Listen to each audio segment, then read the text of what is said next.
If I would describe myself as a BDS trailblazer in one word, siguro yun yung salitang sa amin dito sa Bicol is Uragon. Uragon means pagiging matatag namin, lalo na kami yung inaano ng mga typhoons. Yung mga challenges is nabibigyan namin ng solutions because we can cope up in every situation, every challenges na nakakaharap namin.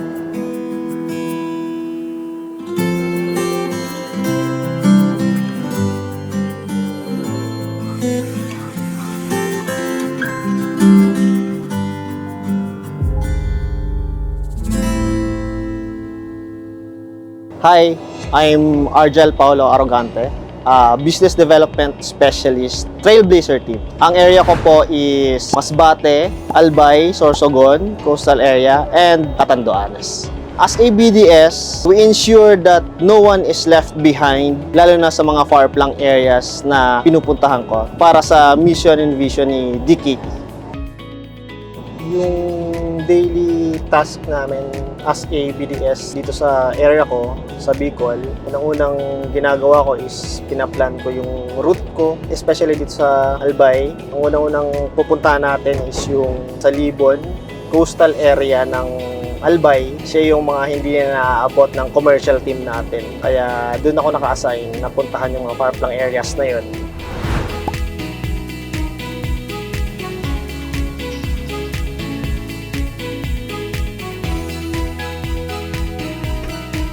Nandito tayo sa Libon, RHU Lying In, and then may mga midwives sa loob. Ko-cover muna tayo. Ito yung first stop natin for today.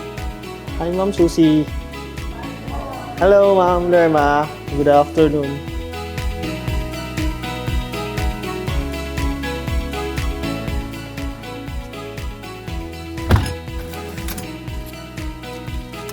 Next natin na pupuntahan is yung Pantaw naman sa coastal area.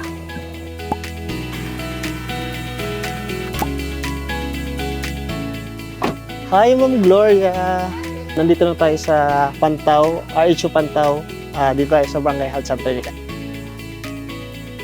Bigyan ka ta.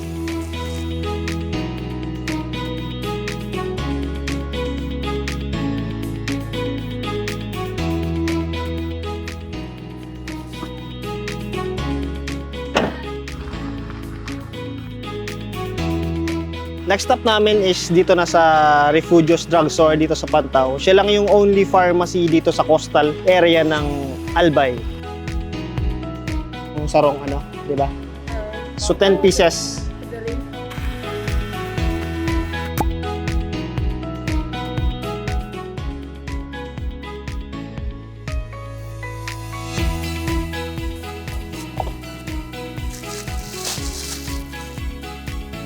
Next stop po natin is dito sa Caberean RHU, Ligao City, sa coastal area naman.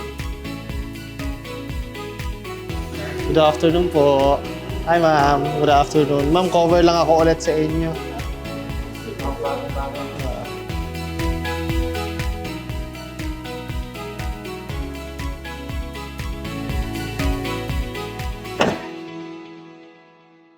Nung nag-erupt yung Mayon Volcano, napuno ng ashes yung buong areas ng Albay.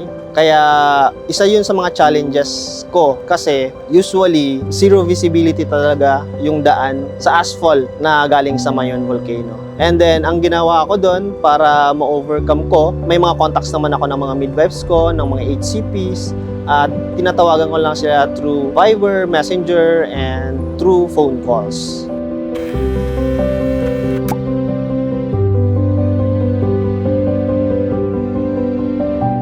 Dito na tayo ngayon sa Puduran. Second to the last stop natin. Mag-pharmacy visit muna tayo sa boutique sa Puduran. Check natin muna yung inventory level nila. Hi, ma'am.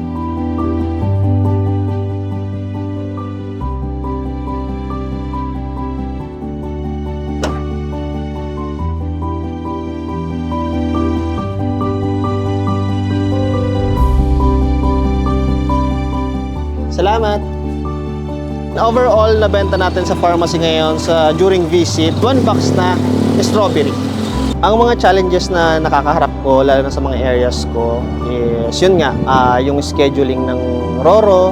Minsan, di ako nakakasakay kasi mas priority nila yung mga trucks versus doon sa light vehicles.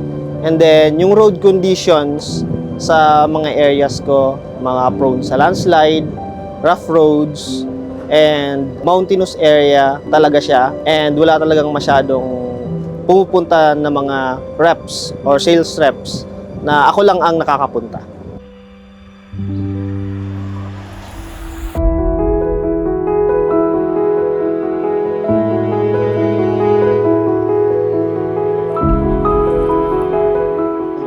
Ito na yung last stop for today sa Tres Marias Birthing Home. And yung purpose ng visit natin is mag-cover tayo kay ma'am and then mag-check din tayo ng mga stocks kasi dispensing natin si Tres Marias Birthing Home.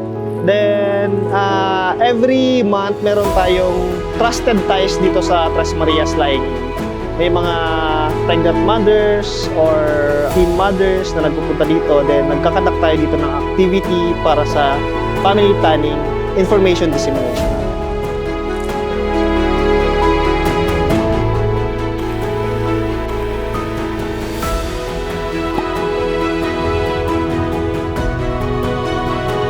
Ayun, natapos na yung araw natin mag-field sa coastal na yung Albay. And dito na tayo sa hotel para makapagpahinga na. Kailangan natin ng rest para maaga tayo bukas papunta ng Catanduanes. Magro-roro tayo to Catanduanes. Bye!